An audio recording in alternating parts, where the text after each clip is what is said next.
கூலி பவர் ஸ்பாட்டில் பிரேக்கிங் பேடில் வர வால்டர் வெயிட்டோட டைலாக்ஸை அனிருத் அங்கங்கே யூஸ் பண்ணியிருப்பார். கரெக்டாக சொன்னால் டைம் ஸ்டாம்ப் 1 minute 4 secondsல கூலி பவர் ஹவுஸ்ன்ற லைனுக்கு அப்புறமா சேமை நேம்னும் என்னைக்கும் குறையாத மவுஸ்ன்ற லைனுக்கு அப்புறமா யுவர் காட் டேம் ரைட்னும் அந்த டைலாக் யூஸ் பண்ணியிருப்பாரு.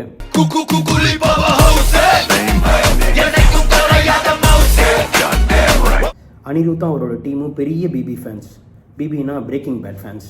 அவரோட ஸ்டுடியோ பேர் கூட ஆல்பகர்கி ரெக்கார்ட்ஸ். அவர் லிரிக்ஸ் எழுதுறதுக்குனே ஒருத்தர் வச்சிருக்கிறாரு. அவரோட சூடோ நேம் கூட ஹைசன்பர்க் தான். இந்த வேஸ்டட் பாட்டு இருக்குல்ல விக்ரம்ல, அது அப்புறம் ஐம் ஸ்கேடு, அப்புறம் ஆர்டினரி பர்சன், இதெல்லாம் லியோவில் வரும். அந்த பாட்டெலாம் ஹைசன்பர்க் தான் எழுதியிருப்பார். ஸோ தன்னால் முடிஞ்ச வரைக்கும் எங்கெங்கெல்லாம் கேப் கிடைக்குதோ அங்கங்கெல்லாம் பிரேக்கிங் பேடோட ரெஃபரன்ஸை பூத்திடுவார் அனிருத். இதெல்லாம் தாண்டி ஒரு குட்டி விஷயம் இருக்குது பாட்டில், ஒரு சின்ன விஷயம், ஆனால் செம்ம ரெஃப்ரெஷிங்காக இருந்தது அந்த பாட்டில்.